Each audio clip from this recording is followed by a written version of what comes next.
in Nueva Ecija, Pangasinan, and Mindoro. Mabenta nga, marami nga naghahanap eh. Kasi yun ang ginagamit nila sa sisig. Kaya mabenta yun, puti. But a farmer from San Jose Occidental, Mindoro thinks there is really no problem with growing white onions in the country. For him, the issue about the produce has to do with storage. Depende rin kasi yan sa variety ng sibuyas na itatanim. Lalo na pag inisak mo sa bahay, pag naglamig, madali silang magsibol. Kung hindi magsibol, madaling magkaroon ng punjay o madaling mabulok. The Federation of Free Farmers meantime suggests that the Agriculture Department should ramp up its supply monitoring to avoid getting caught off guard, resulting to taking desperate measures to address shortage problems. The DA is always getting caught unaware of the situation. Mukhang wala silang up-to-date monitoring ng supply at iba pang mga market conditions. So biglang nagkakaroon ng shortage. Then they scramble for solutions, and usually the solution is to import. The DA is eyeing the importation of white onions to address, if proven, the shortage claim. But Senator Amy Marcos, sister of President and current Agriculture Secretary Ferdinand Marcos Jr., said that such claim could possibly be a mere modus operandi by some officials in order to make way for importation and eventually earn from it. Agriculture officials have yet to issue their take on the issue. Chrissy De Matulak, CNN Philippines. President Marcos says the government is exerting all efforts to address sugar supply issues. A statement from Malacanang says Mr. Marcos made this remark during a consultation with food manufacturers on Monday. The president also raised the need to assess how the government can increase the supply of quality sugar for food manufacturing to protect jobs. He also said government officials are in talks with traders to bring sugar prices down. Also tackled during the meeting the food manufacturers' possible direct importation with the approval of the Sugar Regulatory Administration as part of emergency measures and the need to increase sugar production. For a business group, the problem is not supply but rising sugar prices. The Philippine Chamber of Commerce and Industry says producers cannot afford sugar costs which are more than double the international price. Sa ngayon, hindi naman ganun ka-serious yung shortage natin. Ang crucial point dito sa sugar is presyo. Yung input cost nila mahal. Kaya yung final products nila mahal din. Ang magsasalo dito sa increase in price is the consumer. At saka the effect of that is inflationary. The PCCI says failure to address rising sugar prices could lead to the importation of finished goods, which the group says could hurt local beverages and food processors. The Office of the President has accepted the resignation of the Sugar Regulatory Administration Chief. A letter from Executive Secretary Vic Rodriguez confirming the resignation of Administrator Hermenegildo Serafica effective immediately. Serafica is the third of 4 signatories of a sugar import order to step down over the past week. Malacanang says that order to import 300,000 metric tons of sugar was illegal. Serafica, in a statement, said he's leaving his post, quote, with a light heart and clear conscience, knowing, he said, that he did his job consistent with or within the bounds of the law. A separate letter also confirming the acceptance of Roland Beltran's resignation from the Sugar Regulatory Board. Senate President Mig Zubiri welcomes the resignation of the Sugar Regulatory Administration Chief and other signatories in that controversial order, but Zubiri says this doesn't clear them from possible liabilities in relation to corruption and smuggling laws. The center is seeking a Blue Ribbon Committee investigation into the matter. He questions the need to import sugar when more than 126,000 metric tons are kept in local warehouses. The Senate President also says he got information of a supposed corruption scheme in the agency that can go as high as 100 pesos per bag or 600 million pesos for 300,000 metric tons of sugar. In other stories, fond of rummaging through second-hand items or ukay-ukay, centers suggest revisiting a law banning commercial importation of used clothing. Amor Santos has more. Ukay-ukay stores have long been the go-to place of many Filipinos for bargain clothing. Medyo mura.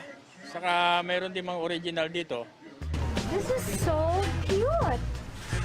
This is so nice. But at Tuesday's Senate briefing with Customs and Finance officials, Senator Raffy Tulfo pointed out a decades-old law prohibiting the commercial importation of used garments to safeguard the health and dignity of the people. The penalty, a fine of up to 20,000 pesos and imprisonment of up to 5 years. The Customs Bureau says it has confiscated ukay-ukay shipments and filed cases against those behind them. In fact, as we heighten or intensify our efforts against smuggling, the smugglers also become more innovative, no? But Tulfo is not convinced. I don't think so. Sorry, Mr. Buko. Gumala lang po kayo dyan sa mga kanto, sa mga kalye. Dyan sa Divisoria, dyan sa Baclaran. Kahit sa ang sulok ngayon, marami ng ukay-ukay. Ano ba kayo, bulag? I'm sorry for the word again. Ayan po, ukay-ukay. Ang laking sindikato po nasa likod niyan. Tulfo clarifies he's not going after the sellers. He even suggests legalizing ukay-ukay. He says taxes collected can be used for social services. Ang lugi dito, yung mga nag-aangkat, yung mga nagtitinda dyan sa mga kanto-kanto, because these people are legit. Yung kanyang negosyo, kumukuha sila ng permit. Pabor kasi siyempre dadaan na sa tamang proseso. Ang kwan ng ukay-ukay, wala nang puslitan. Hindi na sila kakabakabang may papasok na taga-BIR dyan o munisipyo. O. Di ba? Hindi na sila madidilihensyahan. Unang-una yun, mawawala yung mga ganyang korupsyon. Senate Ways and Means Committee Chairman Win Gatchalian agrees the law needs to be revisited, while Senator Pia Cayetano has some concerns. Cooperate with the local government units because like my experience, I've been a mayor for quite some time. The local governments might not be informed that this type of operations are not within the bounds of the law. On the downside, I've seen a documentary where these ukay-ukay products are literally clogging rivers in some African countries. Like, it's really, really bad. I support the call for revisiting, but we really have to have a full-blown hearing on this. In 2014, a bill was filed in Congress to repeal the law, but it did not prosper. Amor Santos, CNN Philippines. More stories up ahead. With a spike of COVID-19 cases in the country, the U.S. Centers for Disease Control and Prevention lists the Philippines as a high-risk travel destination. And the House panel approves proposals to postpone the Barangay and Sangguniang Kabataan elections in December. More on this when we return. Keep it here on Newsnight.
Welcome back to CNN Philippines. The U.S. Centers for Disease Control and Prevention added the Philippines to its list of high-risk countries for COVID-19 alongside Nepal and Russia. The level 3 classification applies to places with over 100 cases per 100,000 people in the past 28 days. But health officer in charge Maria Rosario Vergere says the US CDC uses different metrics from the Philippines. In terms of this risk classification of USCDC, it talks about the number of cases and the number of those testing positive. But we need to further go deep and analyze this. Ilan ba dyan sa sinasabi nila na naging high risk tayo ay severe at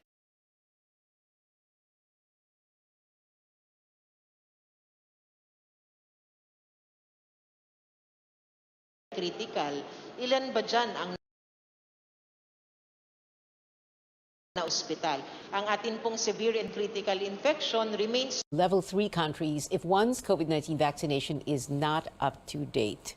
The country records over 1,000 new cases of the more transmissible Omicron subvariants. The health department listed 1,011 new BA.5 and 19 BA.4 infections Tuesday.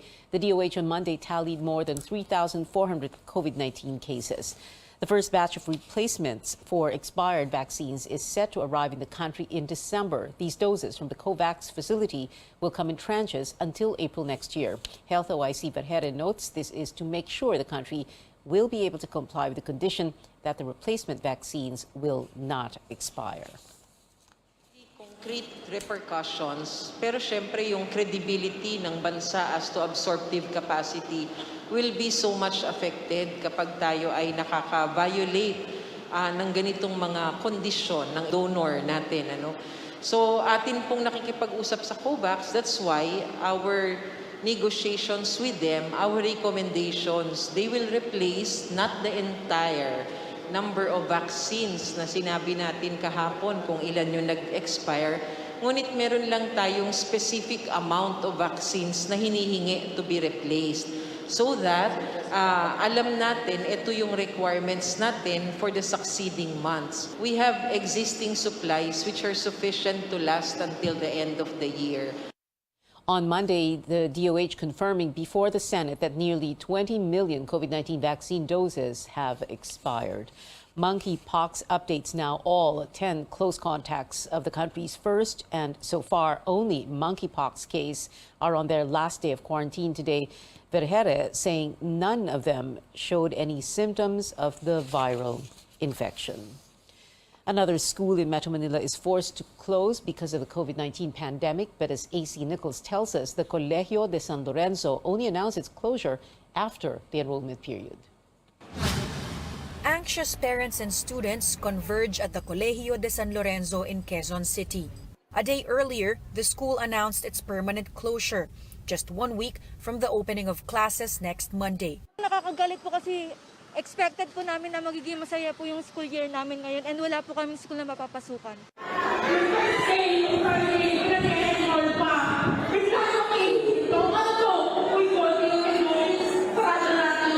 Colegio de San Lorenzo officials were met with angry reactions during a general assembly on Monday, when parents and students found out the school is closing due to financial issues brought about by the pandemic. The school, covering preschool to college levels, had apparently been accepting enrollees until last week. Mag-uumpisa na yung pasukan eh. Late na nila sinasabi. Tapos ngayon, pahirapan pa nila kami sa pagkuha ng mga records, mga transcript. Hindi pa nagpapapasok. Kanina pa ako nakapila dito. Sophomore college student Gabriel Barba says as a person with disability, it's going to be a challenge for him to find a new school.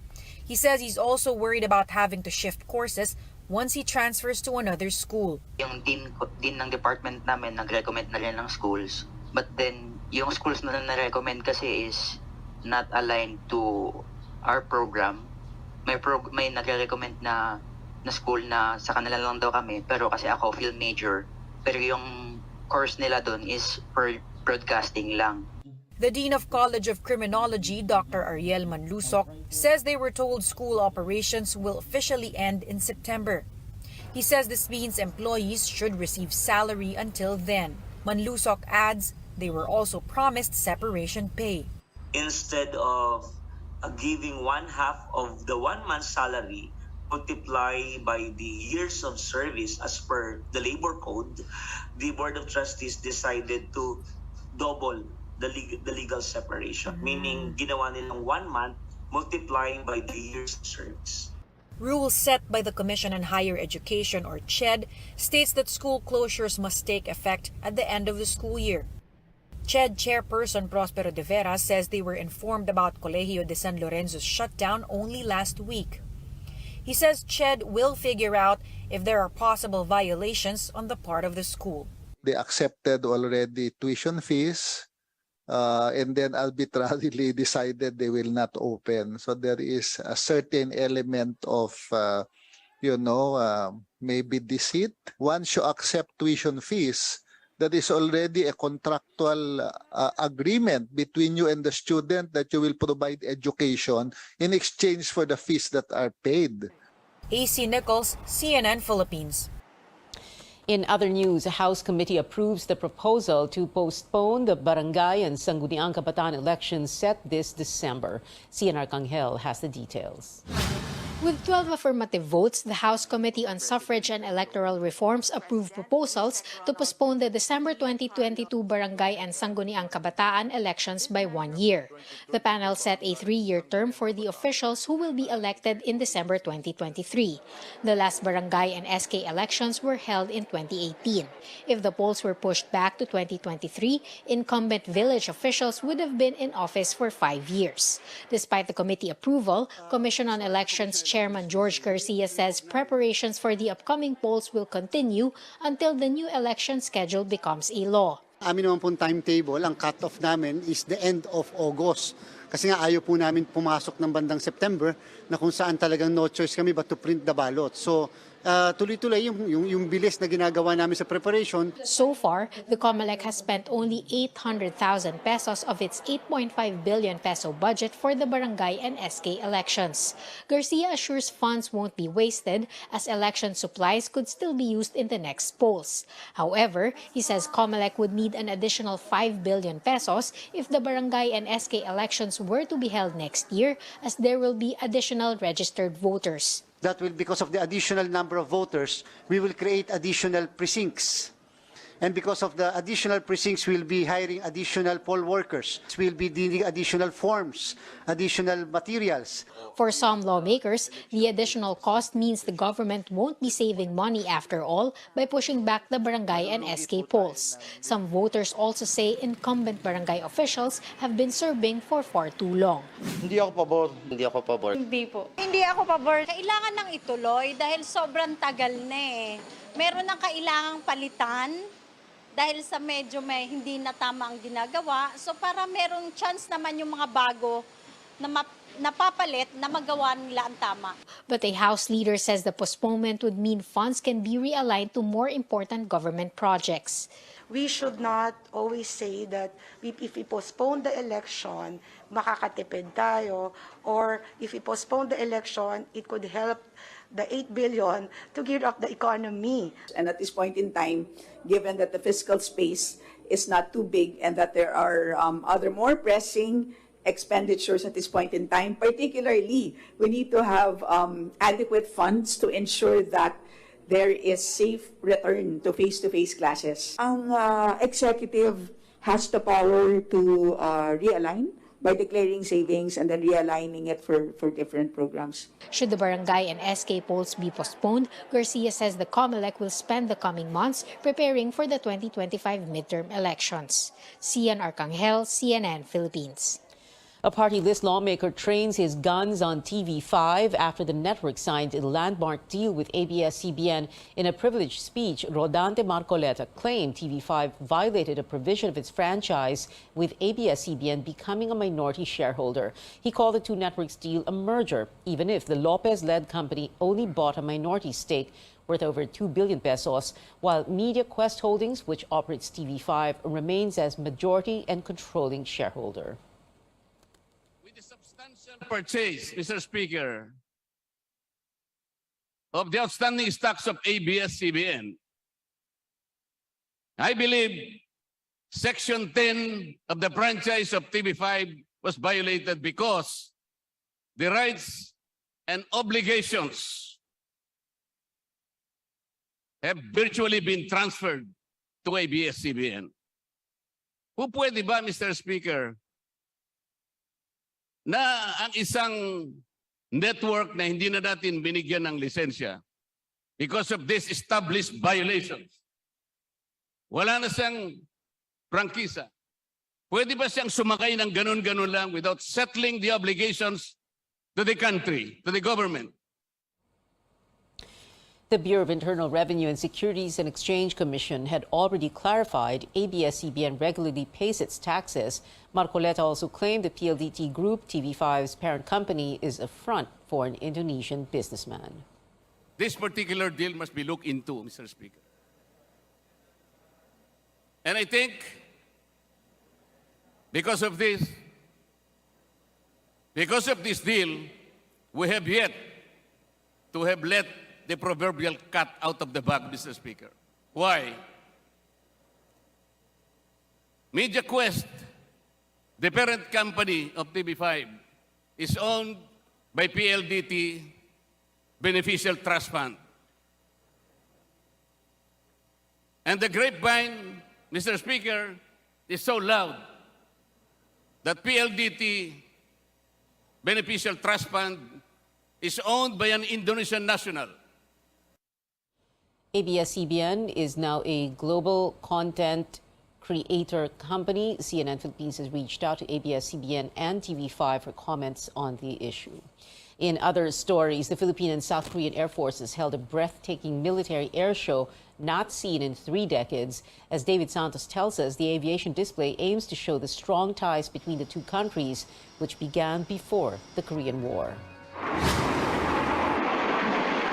High above the Basa Air Base in Pampanga, a remarkable display of appreciation over a long-standing alliance. South Korea's Black Eagles and the Philippines' Bulldogs banding together in a show of unity and camaraderie.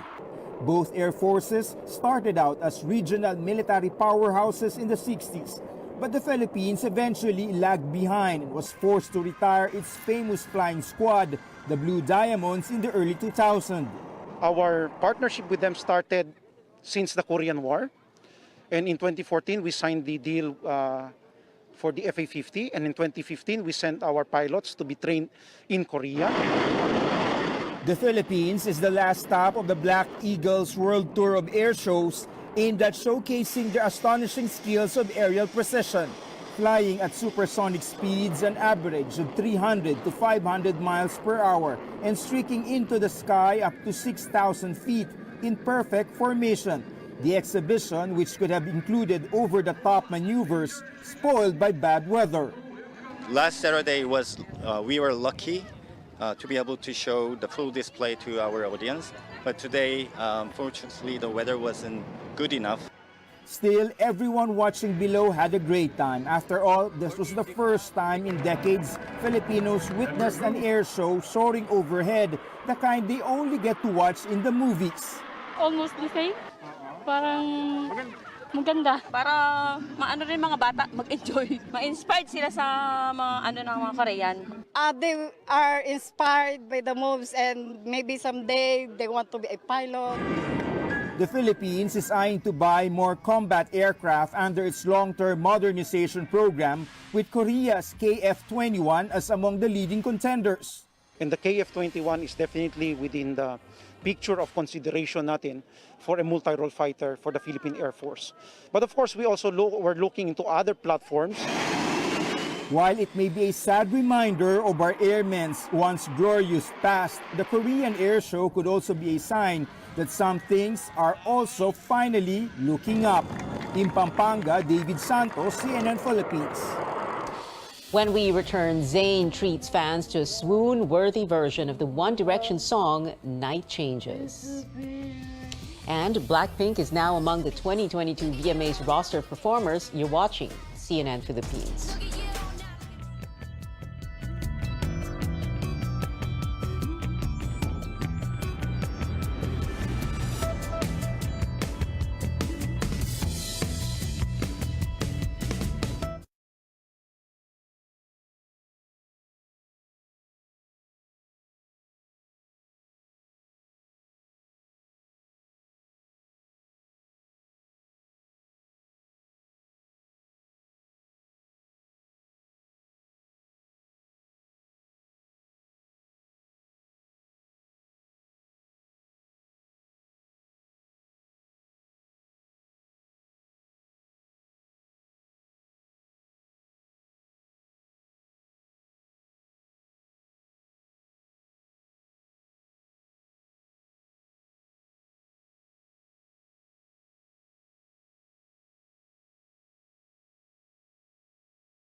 Welcome back. Jollibee's Chicken Joy was named the best chain fried chicken in America by a global food website.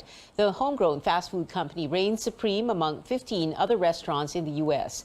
Jollibee's fried chicken went head-to-head with products from famous chains like KFC, McDonald's, Popeyes, Wendy's, and Burger King.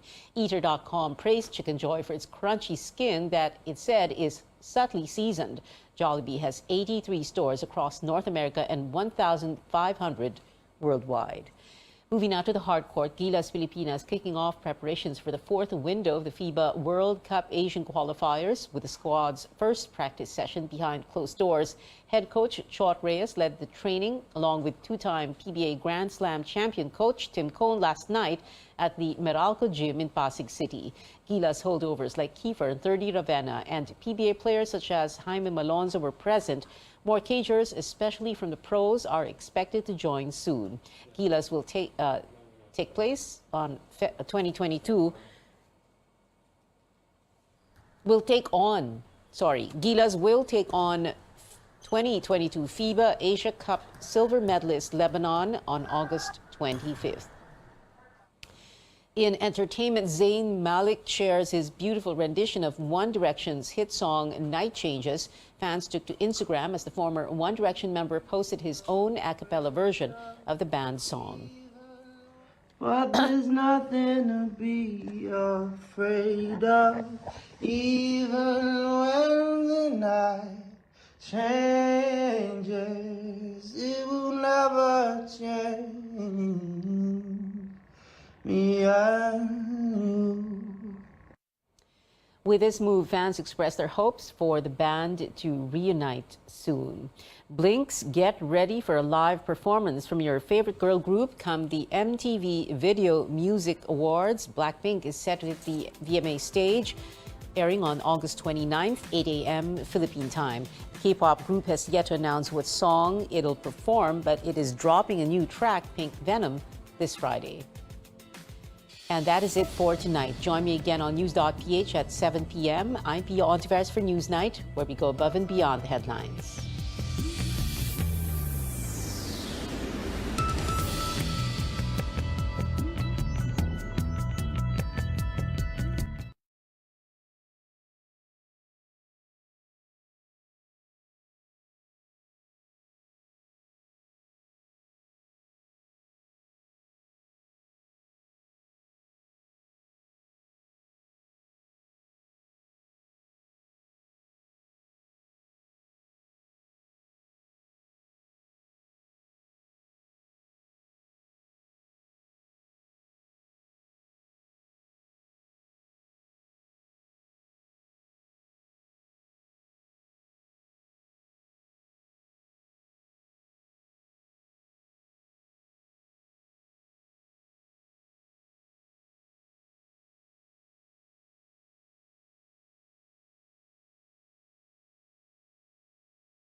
An illness such as arthritis, migraines, or even allergies, it is only natural that we reach out to a pharmacy or a doctor right away.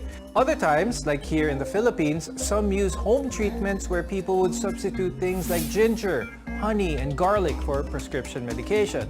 But did you know that there is also an alternative medicine practiced in some parts of the world which uses highly diluted substances? Practitioners claim that these can cause the body to heal itself.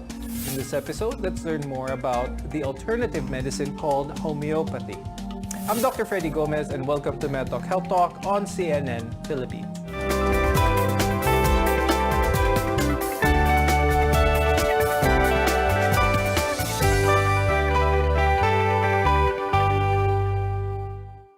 Our guests are here today to give insights on homeopathy. With us is Dr. Homer Lim. He is an integrative oncologist and president of the Philippine Society of Orthomolecular Medicine and International Anti-Aging and Integrative Medicine Society. And also with us is Ms. Denise Saldran. She's a homeopathic therapist and instructor and the head of Homeopathy Philippines. Now, thank you both for joining us on the program today. Now, Denise, as a homeopathic therapist, can you please share with us what homeopathy exactly is? Okay, so homeopathy, as you mentioned, are dilute substances. So for example, we have a tincture. Let's say I have a bottle of calendula tincture. It's calendula flowers in alcohol. What they do to make a homeopathic version out of this is they take a 10% with 99% water, and then they bang it 100 times. And then they take 10% of that, put it in another bottle, another 90% water, bang it 100 times. So it goes through a process of dilution, and in between each dilution, it's succussed or some kinetic energy is added to it. So at the end of the line, all of this energy applied to it breaks down the electron bonds in the original tincture, and then that releases what we call the vibration of the remedy. So it goes more into quantum and nanophysics. Now, in the Philippines, to practice homeopathy, one needs to secure a certificate from the National Certification Committee for Homeopathy under the Philippine Institute of Traditional and Alternative Care. Now, Ms. Denise, how prevalent is the practice of homeopathy here in the Philippines today? So homeopathy in the classical sense is not really being practiced here in the Philippines. So what we call homeotoxicologists, they're not actually practicing the classical way of homeopathy. So actual classical homeopaths, I'd probably say probably none. What we do is we just teach the lay people how to practice homeopathy at home because they're very safe substances. They don't have any toxicity whatsoever. So that has been my advocacy, is just how to bring homeopathy to the layman and into the home and how to practice it safely. Dr. Homer, how does homeopathy help people side by side with conventional medical treatments? Well, actually, when we try to integrate conventional medicine with homeopathic medicine, it will be a bit challenging, especially for those who are practicing homeopathy, because some of the effects of the conventional medicine might actually mask the effect of homeopathy. But in general, no, in like what they are doing in Germany, in Austria, in Switzerland, they're actually combining conventional medicine with homeopathic medicine. So I think that has to be emphasized, that you can really use homeopathic remedies with conventional medicine. The reason behind this is we want to achieve a better result with regards to treating a certain disease or ailment or a condition with the least amount of side effects or the least amount of drugs to be given, because at the end of the day, it's really about how to make the patients have a better quality of life, at the same time less likely to develop adverse events or side effects. Okay, so better quality of life definitely is a good target for this. Now let's discuss a little bit about the management process, the treatment process of homeopathy, to further understand how these remedies, these treatments are achieved. Now, Denise, can you walk us through how you diagnose and prepare the treatment for your patients? So what we usually do is we go through a question and answer interview as well, some medical history, and then from there we get what are the major complaints. So we don't go by the name of, let's say, eczema or bronchitis. We go by the symptoms. Just like going to a regular doctor, you give your symptoms and then you try to choose the appropriate remedy. Because I failed to mention in homeopathy, how we choose a remedy is we match the symptoms of what we call the poisoning symptoms of a remedy with the symptoms in a sick person. And when I say poisoning symptoms, I'm just saying, for example, onion. When you cut an onion, you start to tear and then you start to sneeze. Those are the poison symptoms of onion. So we match it to somebody with a common cold or rhinitis with a similar manifestation. So that's how we match the symptoms. Now, Denise, why is knowing the general health, emotional state, lifestyle, as well as diet important in how treating your clients will be? Because we are a vitality therapy. We're not a medical modality. It's more of increasing the vitality of the organs. Like, for example, somebody has a liver issue, we increase the vitality of the liver by giving the homeopathic remedies to invigorate the liver. So of course, diet is very important because you don't want to bring down the vitality of the liver. Another thing is also, we look at the whole qi, like traditional Chinese medicine.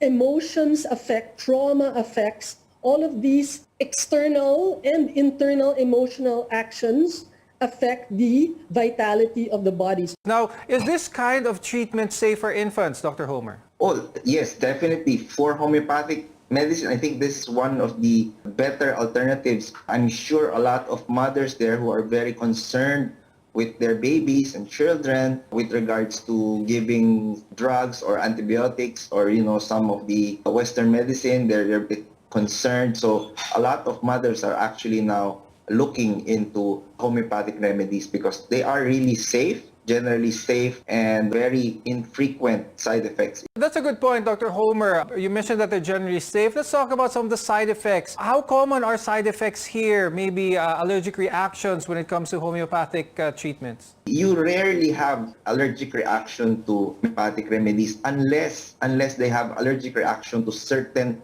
what we call excipients, because homeopathic remedies can be in several forms. It can be in liquid drops. It can be in pellets. So these pellets, sometimes they're coated with certain ingredients that, might develop allergy. But homeopathic remedies, because they are diluted to an extent wherein it's very minute, the allergic reaction is actually almost, zero. When we return, we'll go over some of the more common ailments that homeopathy can treat, as well as the risks to be aware of before beginning some of these treatments. Only here on MedTalk Health Talk.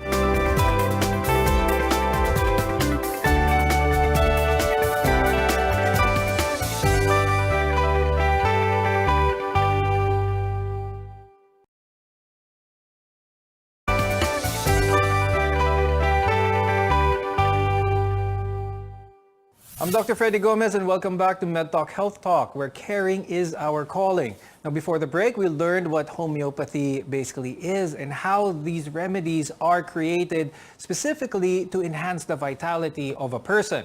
Now, for some Filipinos, depending on which region you are from, they have some beliefs that certain herbs and plants can be used to help treat ailments like a sore throat or the common cold. Now, Denise, of the common ailments that Filipinos undergo, they suffer, which ailments do you see most which have a great effect with homeopathic remedies? Actually, the homeopathy has its greatest effect in emergencies and accidents. So we have remedies, let's say, for arnica, for blunt head trauma, or they fall. We have calendula for wounds. We have lachesis for snake bites. We have apis for insect bites. So it's in an emergency situation where you see it really acting fast, and it will really buy you time before you reach the hospital, or if you have no access whatsoever, at least you're already giving something. So for me, that's the first class that I teach, is always emergency prescribing, because you could really save a life. Like, for example, even in collapse, difficulty breathing, we have carbo-veg. So in any emergency situation, there's always something that can revive you. And this really helps if you're getting yourself to a hospital. For that short period of time, it can be a lifesaver. Now, which illnesses, Denise, are challenging to treat using homeopathic remedies? For me, because we consider this alternative care, I get a lot of the end game. They've tried everything. They've tried steroids, they've tried antibiotics. They have Steven Johnson's, or they have eczema that already has too much steroids. So those are the most challenging, because then we have to detox all of that. We have to detox the layers of medication that have sort of cloud the picture, and maybe that can take 6 months to a year and even more. So just like in the regular medical field, it's those with very serious chronic ailments that have a lot of suppressions. Now, Dr. Homer, what factors should people consider before they think of undergoing a homeopathic treatment plan? Well, if the most important thing to consider here is really the getting a experienced homeopathic practitioner, because there are literally thousands of homeopathic remedies out there, and choosing the best homeopathic remedy really requires a lot of experience and knowledge with regards to these homeopathic treatments. If someone has an adverse reaction to some of the treatments, although you mentioned that it would be rare, are they prepared to treat these reactions? What's nice about homeopathic remedies is all you have to do is actually just stop. So immediately when you stop it, you know, if there are any allergic reactions or adverse reaction, it usually would disappear within 3 to 4 hours, because the effect is really, for some of these remedies, are short term. So the adverse reaction or the length of adverse events or side effects is really not that significant. What are the limitations of homeopathic medicine, if there are any? We'll discuss this after the break. Keep it here on MedTalk Health Talk.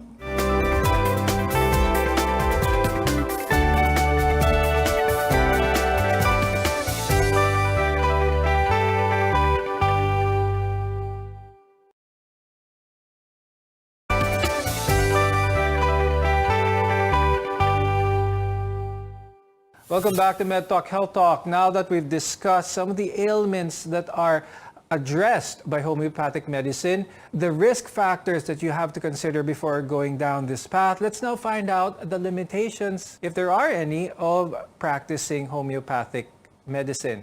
Now, I'll start first with Denise. Up to how serious of an illness can homeopathic medicine be able to address? You know, in my experience, it works hand in hand with regular medicine, so it can be as serious as possible. Like, for example, my father had stage 5 kidney disease. We're able to extend his life by many years with the use of homeopathic remedies as well as his regular remedies. So because it's a vitality therapy, it increases the vitality of the body.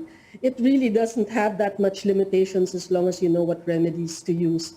And of course, you know how to use it hand in hand with whatever therapies you're undergoing as well. Now, Dr. Homer, what are some of the considerations, someone who's never tried homeopathic medicine, what are some of the considerations before undergoing alternative medicine choices, especially those with chronic diseases?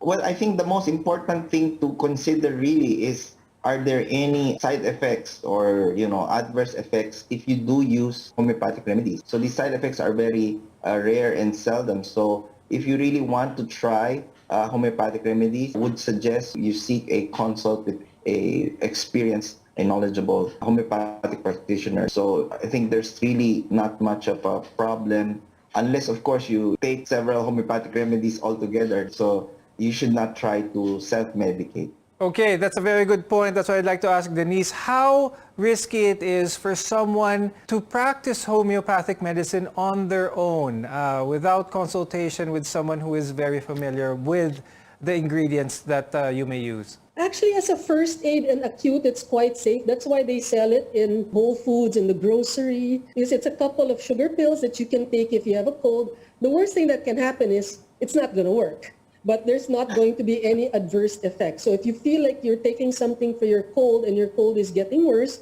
then it's probably because you just chose the wrong homeopathic remedies. I would be more careful, of course, when we're going into chronic illnesses or people that are very delicate, old age, or very like asthmatic young children. That's where they really have to be careful. But for run-of-the-mill emergencies and acute situations, it always helps. Denise, what would you advise someone who has never tried homeopathic medicine yet? How should they go about it? Someone who's a beginner amongst this form of treatment. Well, I would get probably a few first aid remedies such as arnica for bumps and bruises, calendula. So maybe about 8 to 12 first aid, and then to start trying it from there. And then, you know, once you see how fast it makes your wound heal or how clear your bruise becomes after a day or so, then you'll become more inspired to try other remedies for other more involved ailments. Now, Dr. Homer, what is the homeopathic landscape currently now here in the Philippines? So actually, you might be surprised, you know, homeopathic remedies, especially here in Manila, it's there's a following. Similarly in Visayas and Mindanao, there's a group of doctors. It's called the Philippine Society for Integrative Medicine and Homeopathy, or homotoxicology. So they use a bit of homeopathic remedies from Germany. We also have, aside from Ma'am Celdran, we have Jake Tan, Dr. Jake Tan, who's a homeopath also. He's quite famous. So It's been around for, I would say, at least 20, 30 years now. Now, Dr. Homer, that's one important thing, especially for someone na baguhan pa lang with homeopathic medicine and they want to seek the correct information with someone who is qualified. What can someone who is new to this watch out for to decrease the risk of getting wrong information? Well, we have, again, the Philippine Society for the Integrative Medicine on Homotoxicology. It is now a certified provider for training on homeopathy and homotoxicology. You just have to look for those doctors who are part of this organization who have been certified by PPAC. If you have those certifications, I think you're more likely to be safe and you'll get the proper or right homeopathic remedy for your condition. Unfortunately, that's all the time we have. But before we go, I'd like to hear from Denise. If you have any words for our audience, any tips, any advice? Well, for my only advice is don't be afraid to try it because it can only really increase your vitality. So it's very safe not to worry about it. And of course, Dr. Homer, any parting advice for our audience?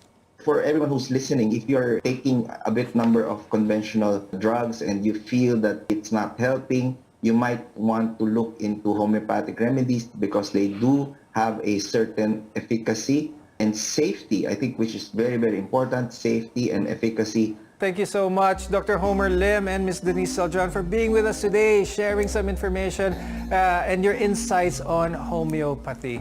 I'm Dr. Freddy Gomez, and thank you for watching MedTalk Health Talk. We'll see you again next time.